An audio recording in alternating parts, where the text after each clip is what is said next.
Before we start, I want to make this clear. This is not a religious video. It won't follow a religious direction. Rather, it will follow a different path, the version that is less frequently commented on, but still exists. And it's very, very, very important. In 1945, a peasant from Nag Hammadi in Upper Egypt dug up a jar made from red clay. Inside were 13 ancient manuscripts, scrolls bound with leather, known today as the Qumran Caves Scrolls or the Dead Sea Scrolls. Their discovery attracted the attention of all researchers. One of the texts was smuggled out of the country and was even offered on the black market. Part of it got into the Carl Jung Foundation, and it turned out that it contained the famous Gospel of Thomas. When Emperor Constantine I convened the First Ecumenical Council in 325 AD, they examined it in detail and decided what should remain and what should be removed from the New Testament. That is later known as Christian theology. To put it mildly, they edited and removed whatever suited them, like the Gospel of Thomas, the Gospel of Mary, the Gospel of Philip, and so on. The universally known theory being that this was done in order for everything to be very easily accessible and understandable to people.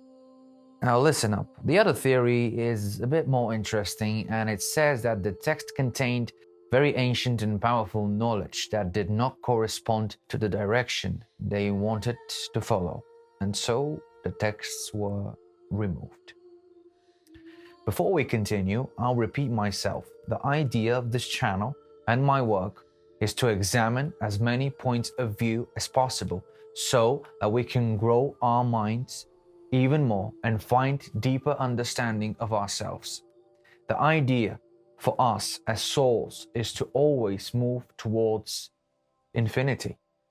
Every single obstacle, every single unknown, every single fear to try something different must be explored if we want to get to the next step of our own journey. That's what we're doing here. Those of you who feel scared and uncomfortable, you have the free choice to continue watching or stop right now. But I advise you, if you're looking for the alternative knowledge, and like me, you are not satisfied with the official stories, watch this video until the end and then think it over. Write a comment below about what you think, about what you've realized or what you haven't realized. It's important to mention that even in the past, there were people that followed these teachings, but were burned and killed because of that. They're better known as Gnostics, who unified and shared some of the ideas of esotericism, theosophy, and occultism. Today we're going to look at this particular not-so-known version of what Jesus had told us.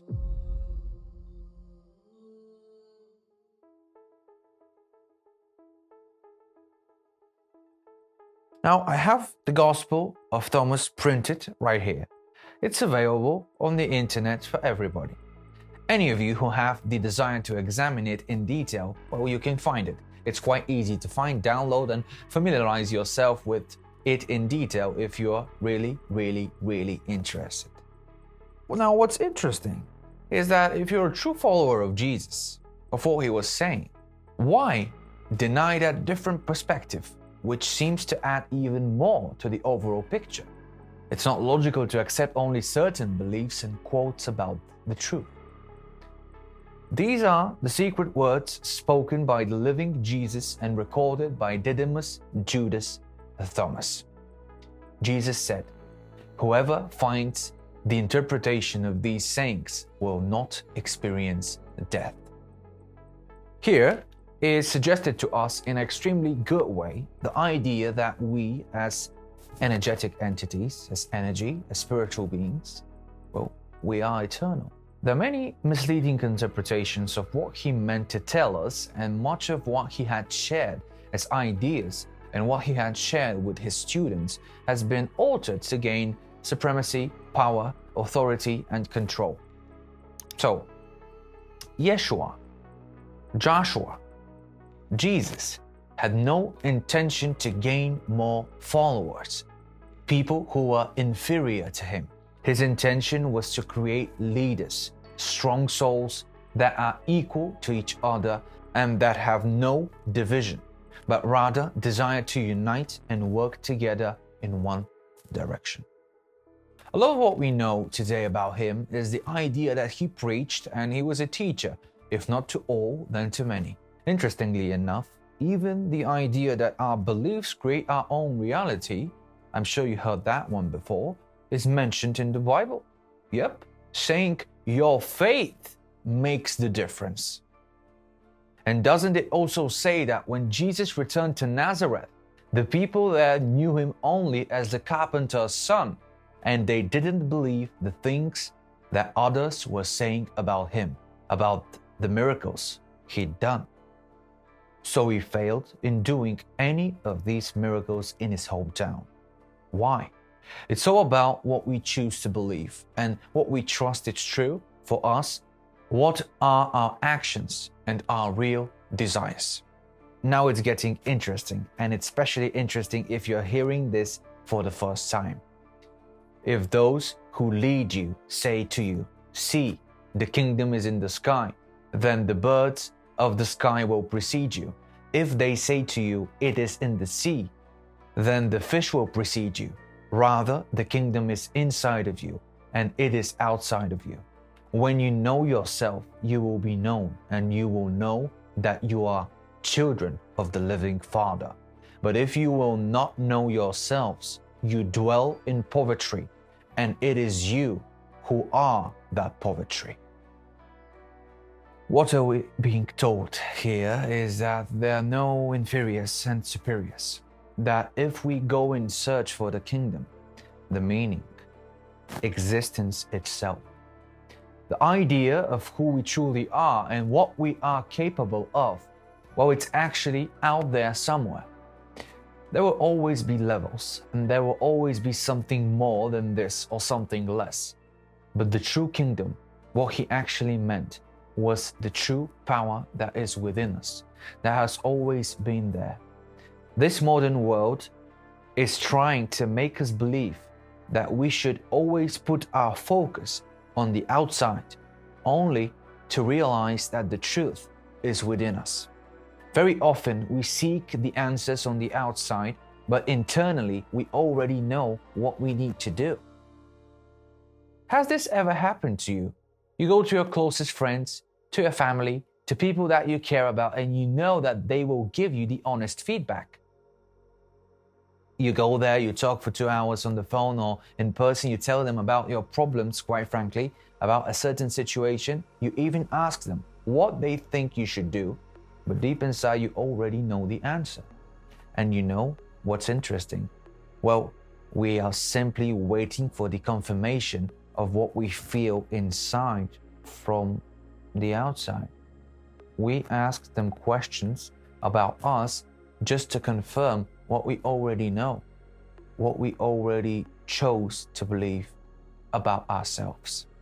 Now, this means what we have chosen to experience, what we have already decided to do, what we've wanted for a long time anyway, we just have to manifest it into the physical world. Socrates, for example, told us that sometimes to study, to learn, is just to remember. So the old saying is very true.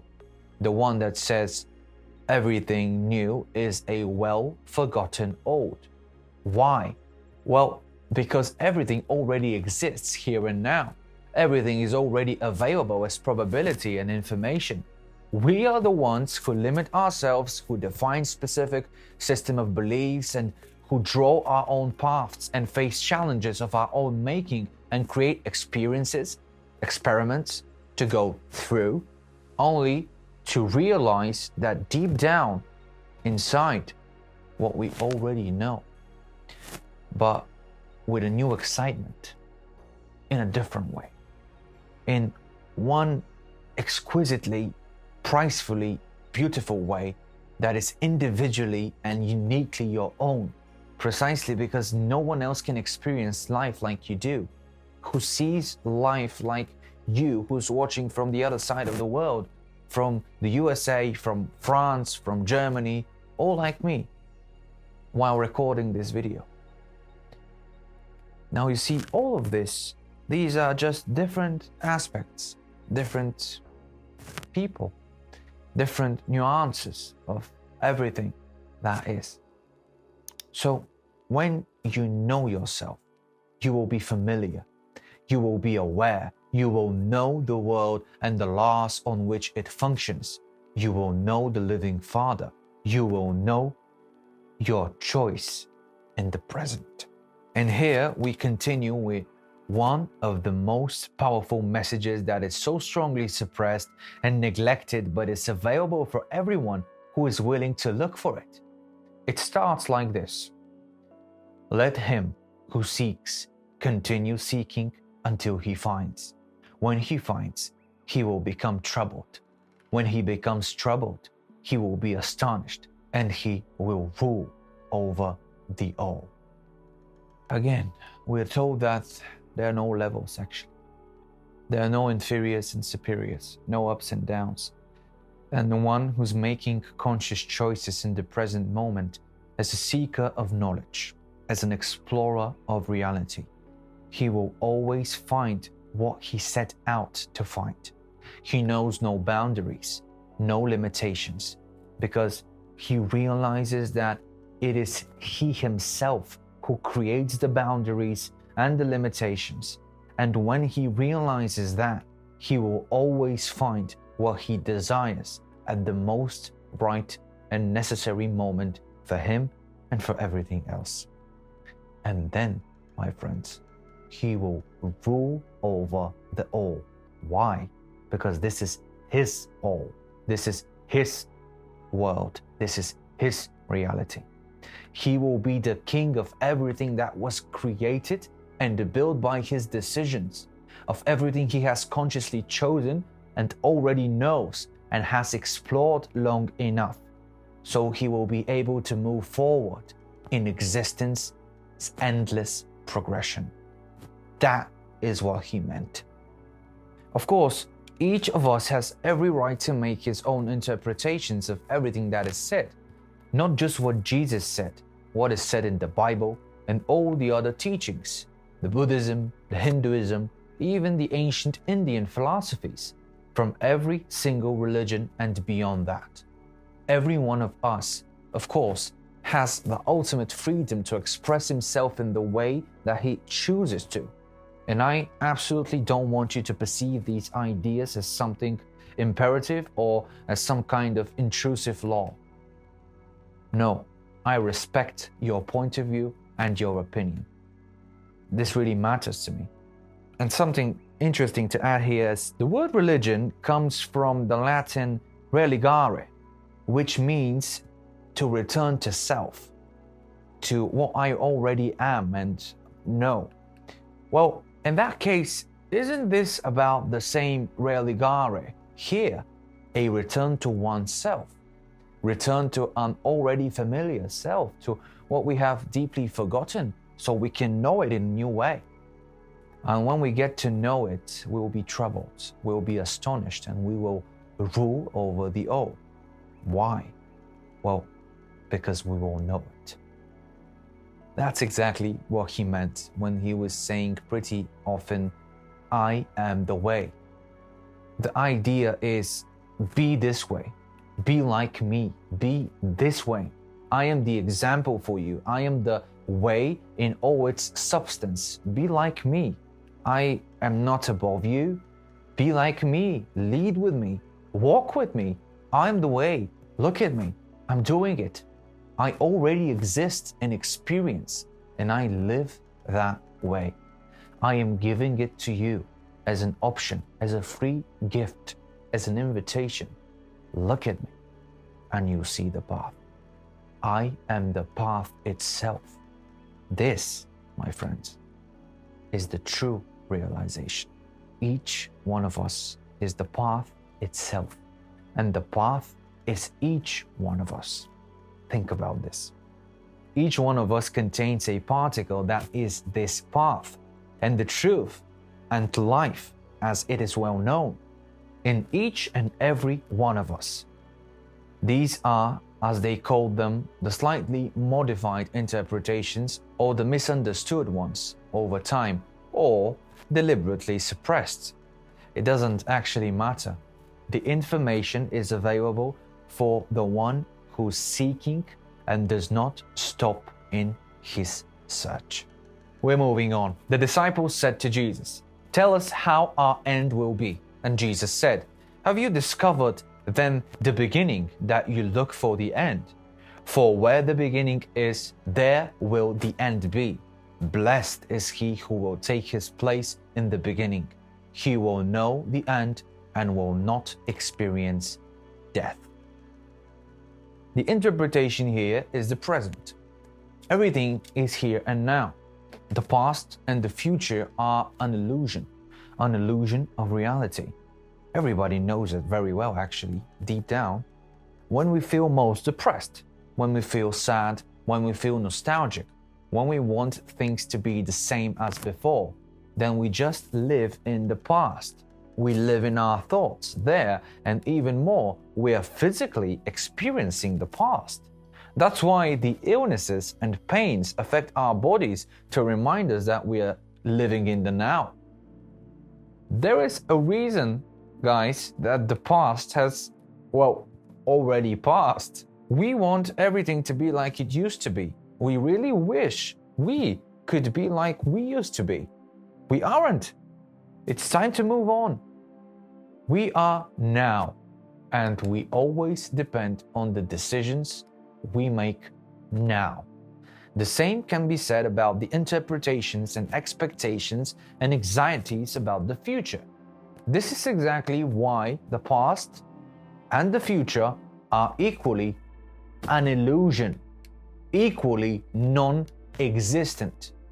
They exist only when we give them that meaning, when we choose to believe and focus on them instead of the now. If we worry about the future and what hasn't happened yet, we sacrifice what's happening now. We lose it. And then we ask ourselves, where is it? The thing that happened now, it will already be a past, and we will have lost it. Well, we'd better appreciate it and live in the moment, just because every moment is a priceless gift, and it will never, remember this, never, ever, ever happen again. See the power of that statement? That every single moment will never be repeated. How powerful is that? And there's this other concept that we are not going to look at in detail today, but it's about the linear view of time and space. This is exactly the idea that Jesus understood very well. He shared it, but he was always misunderstood because he himself was living outside the frame of time and space in a way. Here's the idea. We live in a linear space-time, so we're used to creating limits. This is a beginning, this is a middle, this is an end, beyond the linear notion of time, and from a global perspective, everything exists here and now.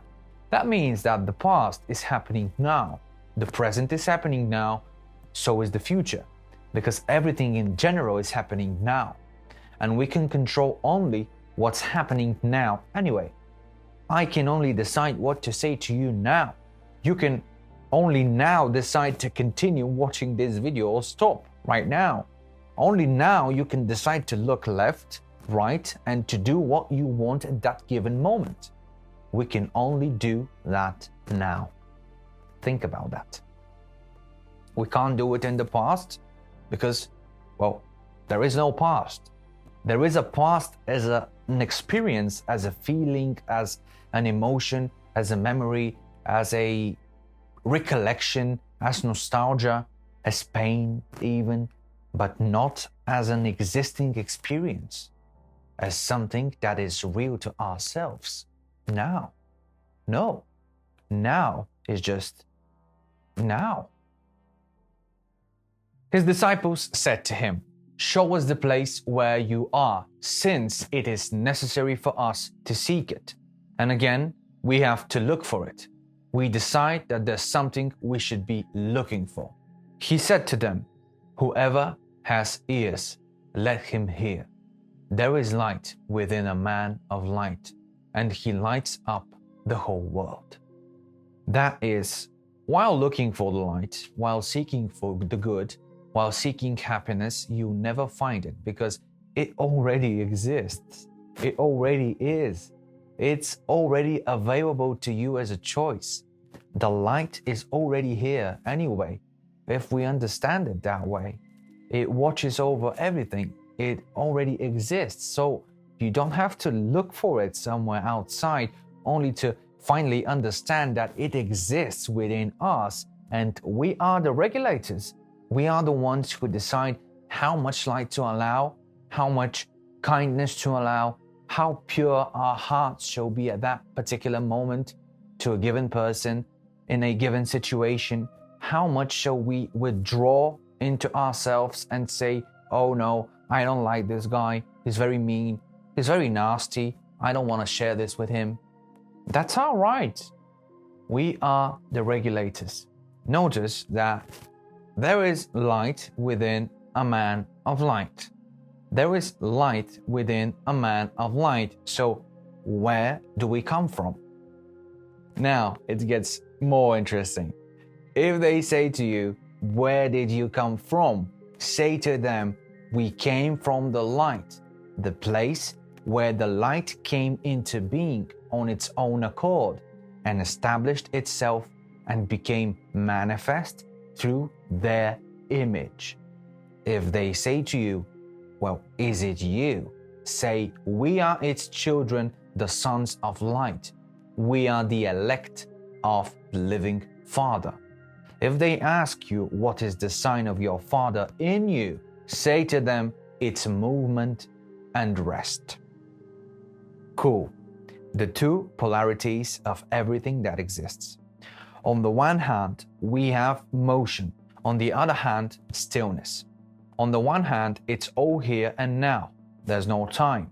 On the other hand, the moment we realize that there is no time and everything is here and now, we need time and space and movement so that we can have a direction to follow.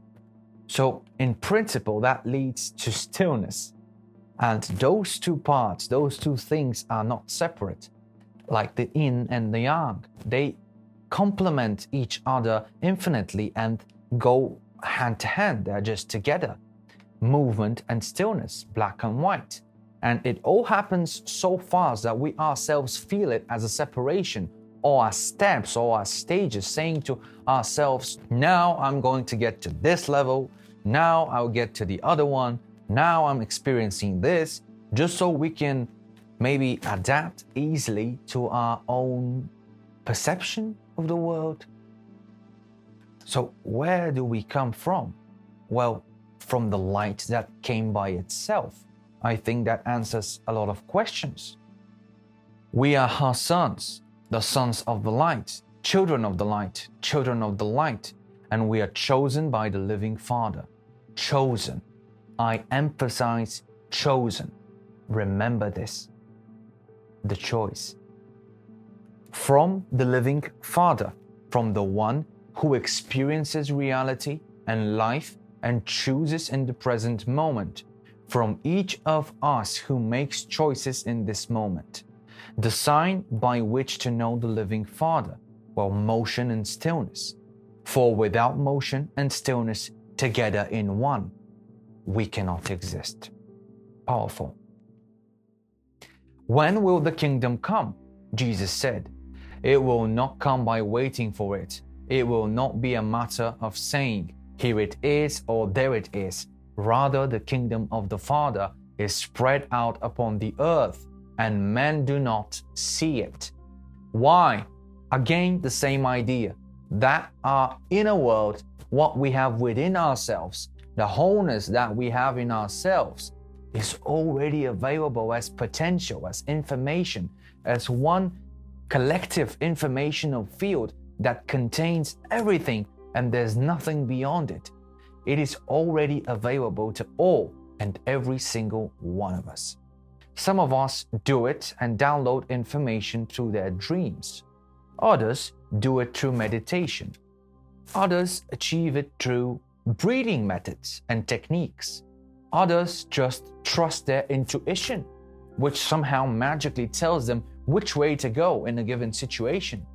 And when they take off, they are amazed at how correct their intuition was. The kingdom spread out upon the earth is exactly that global consciousness surrounding us, or to put it in another way, an egregore. The egregore represents exactly that, the consciousness of all of us, the collective consciousness, everyone's global consciousness, not just the human element of planet Earth, because everything is alive and thinks. Everything is consciousness, always mind, and the world is mental. Remember this. Even at first glance, something looks like a non-physical, intangible object, one that in no way can appear to you to be thinking. Well, it thinks, even on the most micro level. And now, near the end, there are two things I left out that are extremely important. That which you have will save you if you bring it forth from yourselves. That which you do not have within you will kill you if you do not have it within you. What is he telling us here? Follow your passion. Follow your heart. Follow what you truly desire. Otherwise, it will destroy you, because you will actually destroy yourself. You will follow many other paths. So many other things will happen to you other than your true passion and your greatest excitement, that you will kill your passion. You're going to screw up your life. You're going to destroy your opportunity to experience the greatest joy and happiness of being alive and experiencing what is it to be human. So follow your passion. Bring forth what's in you, what your soul is, and what your heart say to you. Not what others tell you or judge you for, but what you feel is right deeply inside you. Follow this path. New opportunities will open up, new doors. The right people will come, the ones you need to help you to further develop this agitation of yours, this desire of yours in a better direction. This way, giving it to others around you, helping them to find and grow their passion, infecting them, let's say it that way, with the drug of happiness. I don't know if you've heard that happiness is contagious, and once you're around happy people, really happy from the purest deep of their hearts, then you yourself become contagious. You start infecting others in an extraordinary direction of unconditional love, of such great power that you yourself become strength for others. And there's nothing stronger than that. And the last one. Jesus said, "Why do you wash the outside of the cup? Do you not realize that he who made the inside is the same one who made the outside? Woe to the flesh that depends on the soul. Woe to the soul that depends on the flesh. He that made the outside has also made the inside." He meant that what we are on the inside, we are on the outside. What we are on the outside is what we are on the inside. In this way, we can easily know ourselves by the way we act with others, by the decisions we make for others, for the world around us. That's how we're going to treat ourselves. This way, we can easily know others. This way, we can learn a lesson and move on in the direction of our choice. Of course, nobody puts limits on the directions we desire, because remember, there are no chosen ones.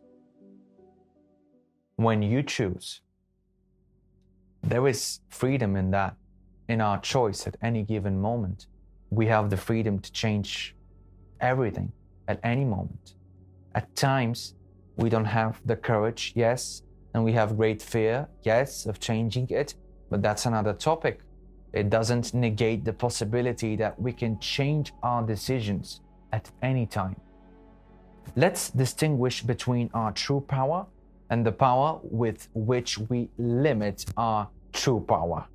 If we focus only on our energy form, to that which exists beyond the matter, we will forget what we came for. We will forget the astonishment and the different points of view, the desires and development to experience life as material beings. Then we will separate and we will fall to only one extreme. The same is true in reverse.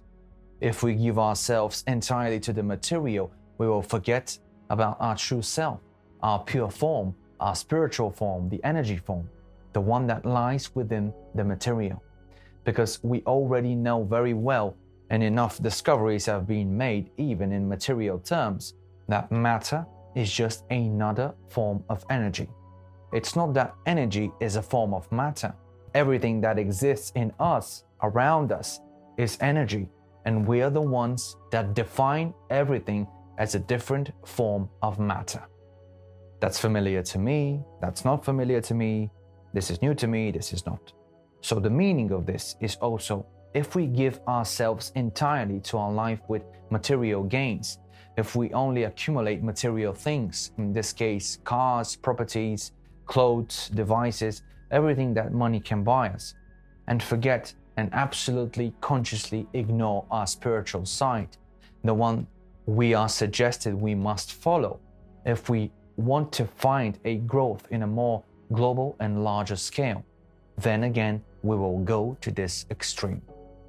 And whether we've gone into the one extreme or the other, well, we've all gone to an extreme, and it doesn't matter unless we realize that what we seek and what will give us the full picture will only come if we unite the two extremes into one general direction, into one vortex that evolves infinitely. These are some of the ideas in these forgotten and ignored writings. Those of you who find yourselves in these ideas will leave a comment below in the comments and subscribe to my channel. What do you think about the Gospel of Thomas? How do you feel after watching this video? Basically, share anything you want. It will be very interesting for me. The interpretations will be not thousands, but millions, because each of us is an individual and is unique and has every right to understand any text, any person, any idea in whatever shape or form he finds best.